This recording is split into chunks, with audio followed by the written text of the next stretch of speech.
Shema everyone, it's JonnyVR here with another Doctor Who review, and the Giggle has just aired today, the final of 3 anniversary specials, the regeneration episode.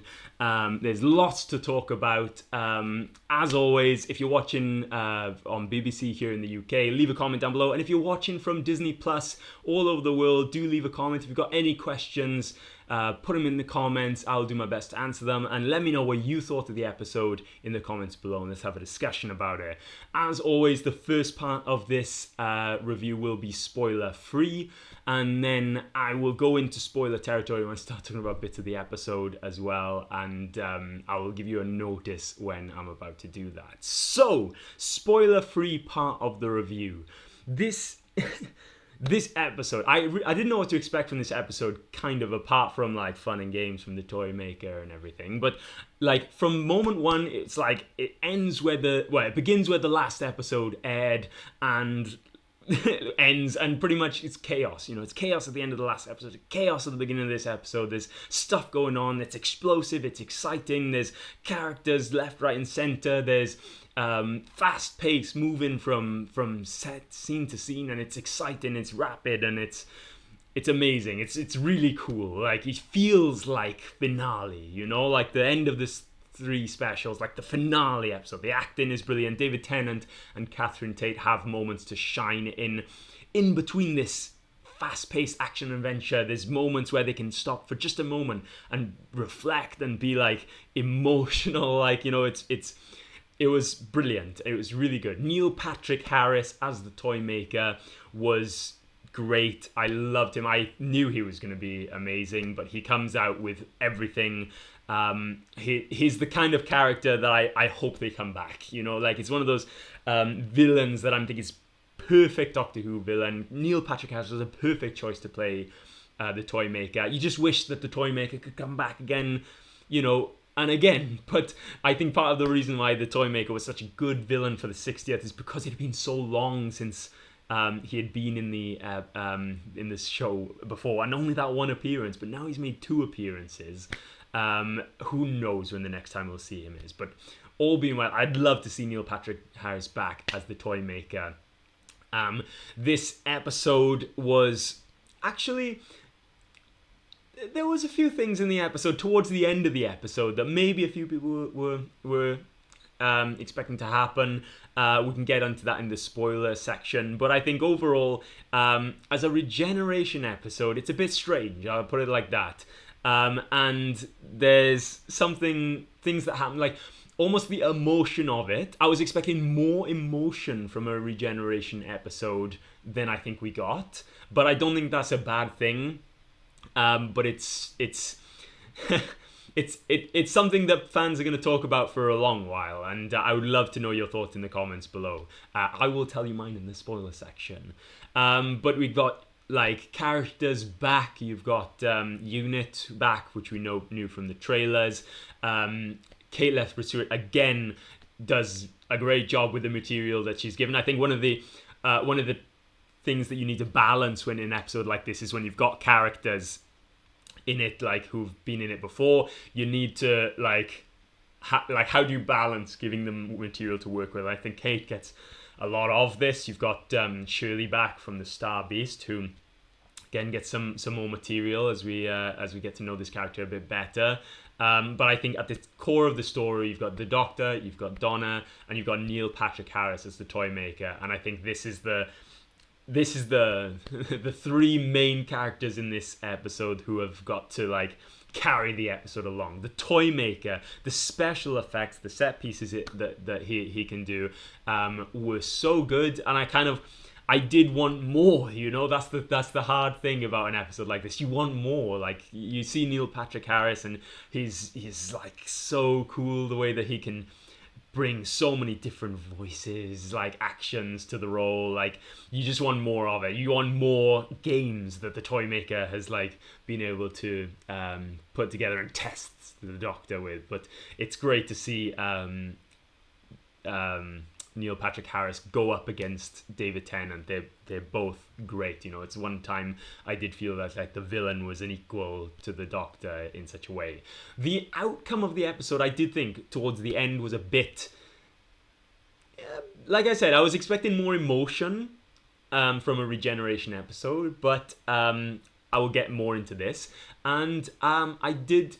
When I say I want more from Neil Patrick Harris, I did think that the overall outcome, like the overall save the day, was a little bit, left me feeling like almost like, whoa, there should have been more, like, you know. But let me know what you think of that.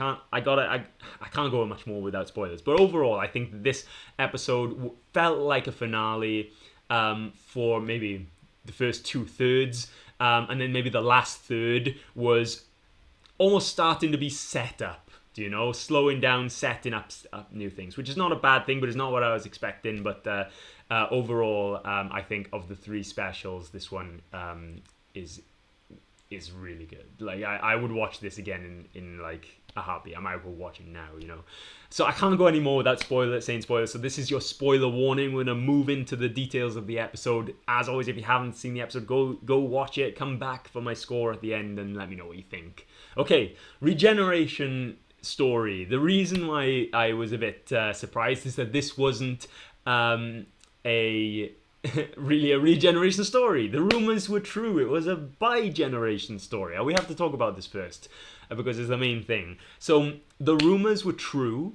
The Doctor did in fact bi-generate. So David Tennant stayed as the 14th Doctor, and Ncuti Gatwa's 15th Doctor split off from that. Now, people had mixed opinions of this, like when the rumors came out. I wasn't sure whether it's actually going to happen or not, but now that it has, I gotta think about it, right? So I think, on the one hand, anyone who's ever thought, including myself, it would be good to see like a new Doctor take over like mid-episode, you know, like have an episode of 2 halves. Like the outgoing Doctor has his moment of his first half, and then the new Doctor comes and takes over. But then what I realize in this is that because that didn't happen, I felt like when David Tennant got shot with that gun, and you were like, that's it, he's going to regenerate and Ncuti's going to take over. First of all, I felt like, oh my gosh, it's too soon in the episode to say goodbye to David Tennant again. And then second of all, I was like, okay, it's emotional. It gets really emotional. Donna goes to him. Mel goes to him, who again appears in this episode. And he starts to regenerate. You're wondering, what is David Tennant's last words going to be for a second time? And it turns out he says, Allons-y, and you think, great, it's his moment, that's it. It's too soon, but there he goes. And then all of a sudden the bi-generation happens. And you're like, okay, now you've got Ncuti Gatwa and David Tennant at the same time, and it becomes almost a multi-Doctor story. Now, I didn't mind this in the beginning, because I thought, first of all, I was very impressed that Ncuti Gatwa could come in at the same time as David Tennant, alongside David Tennant, and Ncuti Gatwa could just steal like the show. Like when he was like waltzing around on the unit tower, I just thought him going against David Tennant, it was always going to be difficult, but he pulls it off very well. But then I kind of was left thinking, like, okay, after this, okay, the Toy Maker was brilliant. Okay, I loved Neil Patrick Harris. His accent, he could come from American, German accent, French accent, British accent. He was going through them all. He was magnificently going through like his games and things like that. The house, the spooky house, which was excellent, and the puppet that he was controlling, the story that he was telling to the Doctor and Donna about like the companions after Donna that had passed away or died, and the flux came in as well, like everything that this current Doctor is feeling. And then I love how Neil Patrick Harris plays this so well, the way that everything's a game and everything is fun until he gets challenged by the Doctor to a game, and then he's serious. And I think that was amazing. What better way to show how serious the Toy Maker takes these games?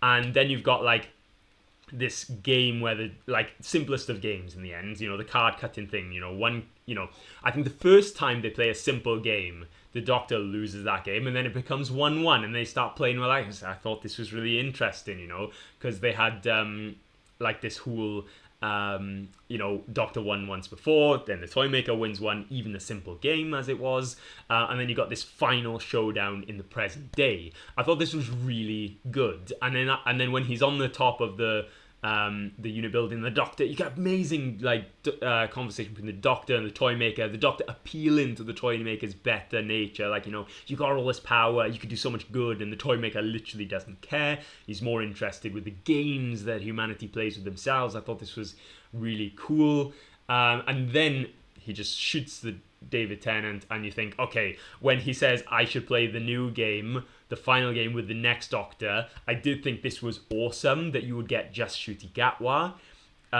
to show what he's up against the Toymaker on his own.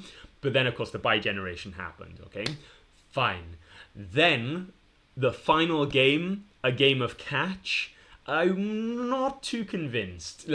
Okay, it was okay when it started off. You have this game of catch, and you have deliberate attempts to throw hard, to try and catch the Doctors out. I did think when this happened that perhaps, there was room for more. Do you know what I meant? I felt like when they were playing catch, I felt like David Tennant was going to drop the ball. And then there would be a bit more emotion, because then a Doctor has lost the game, and then it becomes all about Ncuti, But this didn't happen. In the end, the Toymaker just drops the ball. And I think that this is even the thing is, when the Toymaker drops the ball, whoever throws the ball, it slips out of his hands and it goes off the unit building. Or it looks like it goes off the unit building. I seriously thought that the game was going to continue. I thought the Toymaker would have leapt off the building or something, or something along those lines, that where the fact that the ball fell off the building meant that the ball still hadn't touched the ground, and then he was going to continue, But that was it, I felt like when it was okay, no, this is the game losing, I thought, okay, that's a bit, a bit of an easy resolution for the Toymaker. But, then, unfortunately, this is all because it becomes a bit of a setup then. But then the Toymaker folds up, he's going back to his own dimension or whatever. And then he's like, my legion, beware of my legion. So, there is a hint that something of the Toymaker is going to continue in these upcoming seasons, which I'm all for. And like I said, I hope he comes back. But then it comes to the setup, for upcoming series of Doctor Who, Christmas special, new series probably next year, and then you've got a lot of you get to see Ncuti a lot, and you get a lot of emotion from Ncuti hugging David Tennant. I'm that's so emotional, hugging Donna, But then I'm the 15th Doctor, he kind of goes off. He splits the TARDIS even. So now the rumors of this David Tennant, Catherine Tate spin-off with their own TARDIS, it kind of starts to make sense. But then I kind of felt the 15th Doctor is I gotta do my own thing, but then he just flies off, which is okay. This emotional, especially as David Tennant turns around and sees Ncuti Gatwa in the TARDIS, off he goes. But then I think what's surprising about, what kind of did it for me is it kind of was slow in the end, as basically it all came down to a Fast and Furious style meal at a summertime, a barbecue or whatever, and you got the Doctor sitting down at the table with Donna's husband, Rose, Sylvie, and everyone is at the table, having a meal and a normal life for the Doctor, with hints that he's been taking Rose off to different planets and things like that.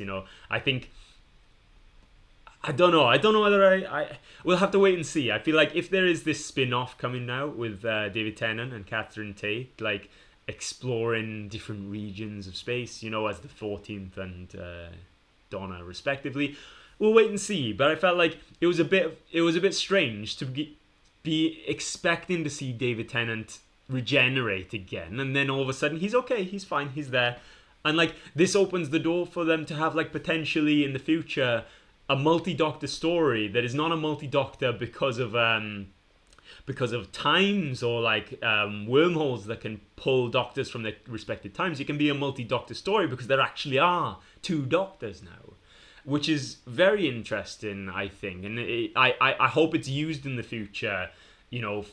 Well, that's the thing, it could be overused, you know. It could be like all the doctors every series now, you know. We just have to wait and see.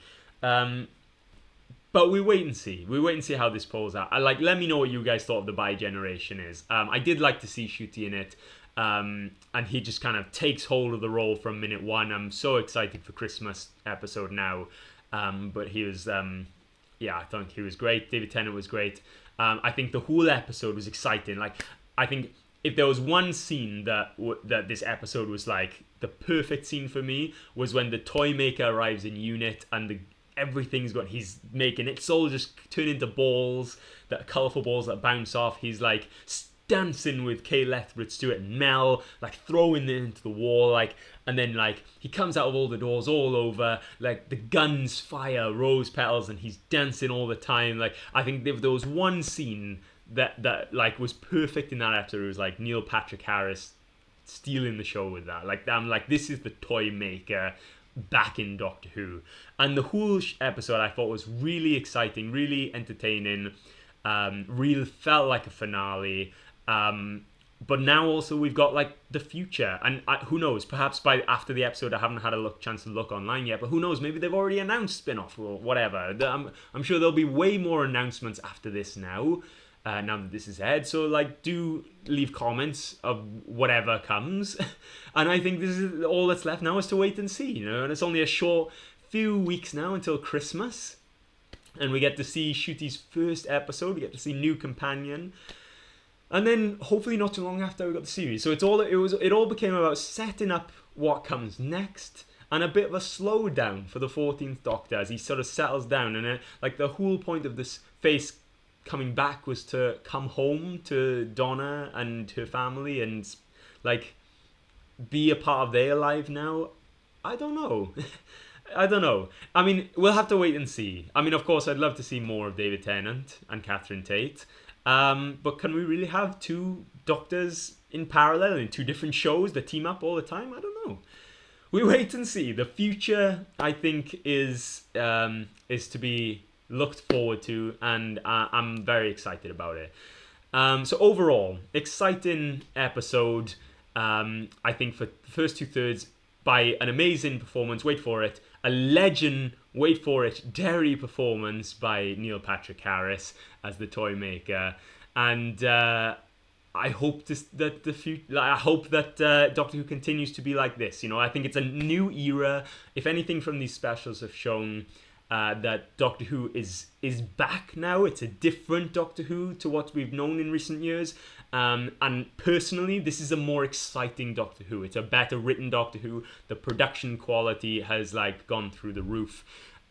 So this I cannot deny, right? So the future is ahead. I think for this episode, I think because of the whole 2/3, 1/3, 2/3 action, 1/3 setup, it could have been for me 3/3 of like epicness, but it became 1/3 of setup. So I think for that, I think I would have to give it a 9. Like I would have if it had been action packed, it would have been a 10.